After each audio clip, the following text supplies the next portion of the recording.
priority to deliver the safest Tour Down Under possible, not only for the riders but for the spectators and the fans that are out alongside the road.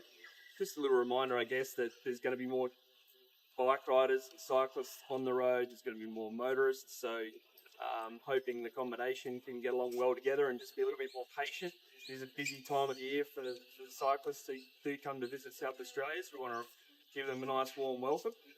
But also, a massive thank you to SAPOL for their huge amount of support for what's coming up to our 25th anniversary edition. Without the support of SAPOL, this event wouldn't be the safest cycling race in the world, and we fully appreciate that. We want to continue to deliver the safest cycling race.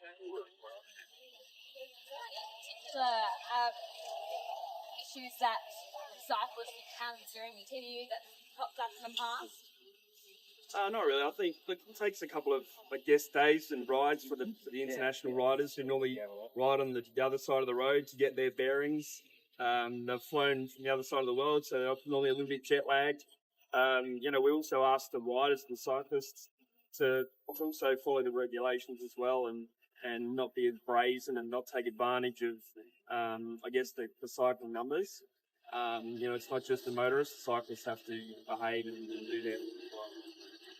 I guess there's a particular longer downhill track this time. Is that particularly affects safety, given they're probably going at much faster speeds?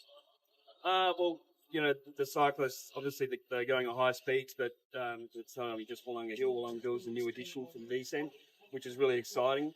The professional riders are all used to racing through big crowds like you see at the Tour de France, so it's more, obviously we're asking the supporters and the fans which do make their way to Wollonga Hill for that descent to be vigilant, to just take a step back, maybe a little bit further than what they normally would.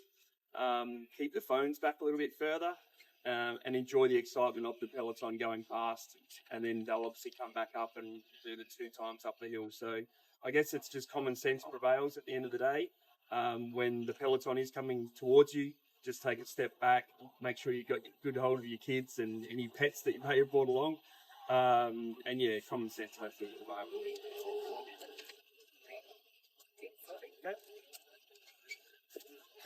For the South Australian Police, there are 2 aspects to our commitment to this particular part of the year. The first one is supporting Tour Down Under. This will be our 25th year working closely with TDU to provide what I consider personally to be one of the best periods of the South Australian calendar. We endeavour to make sure that the professional cyclists can undertake the racing as safely as possible, and that means managing the rolling road closures, the static venues, the starts, finishes, and we're asking people to show the right level of respect for the major event which is occurring in South Australia during this time. The second half for us is the fact that there's a massive influx of cyclists from right around Australia and overseas into South Australia for this period of January, and we're asking people to, as Stuart said, show a bit of respect for each other, road users, motorcycles, vehicles, to pay extra attention to cyclists. There will be an abundance of cyclists on the road. Show a bit of patience and share the road, as we often convey as a message for road safety. Last year, during Operation Safe Cycling, there were 440 expiations and cautions issued, and only 14 of those were issued to other than cyclists. So we're out there making sure cyclists do the right thing during this particularly busy period of time, and we're hopeful that people pay attention to our message. Enjoy South Australia, enjoy what it has to offer, but do so safely, and use our roads as a cyclist with the level of respect that's expected.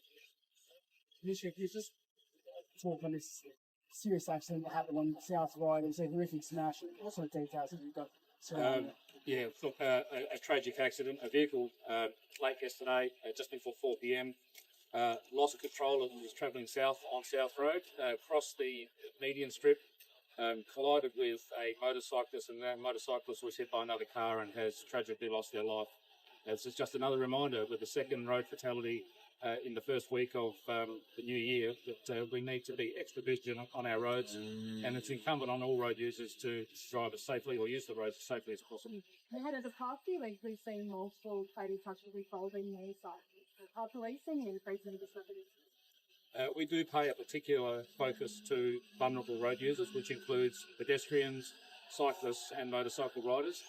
We have a dedicated media campaign that is targeting motorcycle riders to ensure that they understand the risks associated with this, which is often a recreational activity for some people, not simply commuting. But there is an extra level of vigilance required from people who we consider to be vulnerable road users because the risks are that much greater. Why was the Sorry, I didn't hear that. increased safety training was last year? I think it's probably too early to tell. We'll have to wait and see what the impact of that enhanced training provides in terms of elevating people's capability and understanding of safe road use on motorcycles. Why was the driver granted bail, and do you think laws could be reviewed around granting bail in serious accidents like these? The matter of bail is a decision made by the bail authority, and there is a presumption that all people charged with an offence will be eligible for bail unless specific circumstances exist that preclude them from being released on bail. So I don't intend to interfere with the decision of the bail authority, and I'm sure all of those circumstances were taken into account. What do you make of the person whose caused this accident has killed someone, has then been granted bail at 13 years?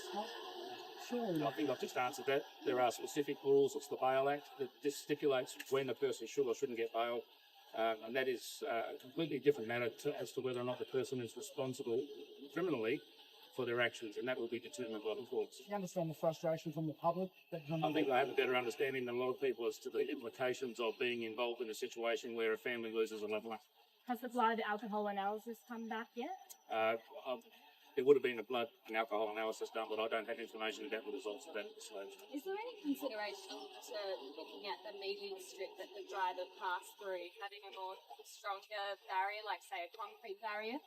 Look, I think that's a matter for the Department of Transport.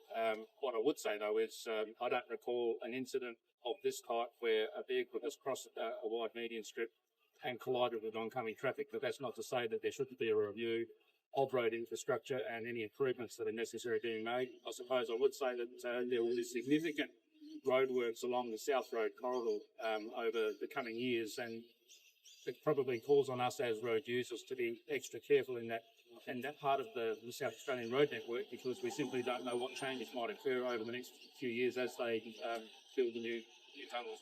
On the Craigburn incident, when you watched the body-worn vision, was there audio, and how did the language barrier impact?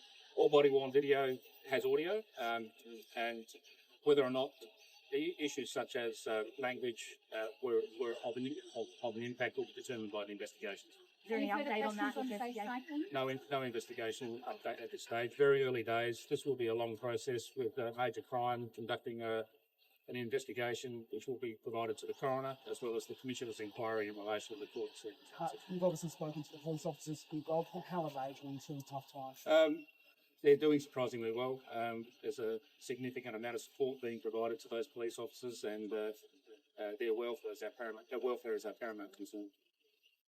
Thanks, everyone. Thank you. Thank you.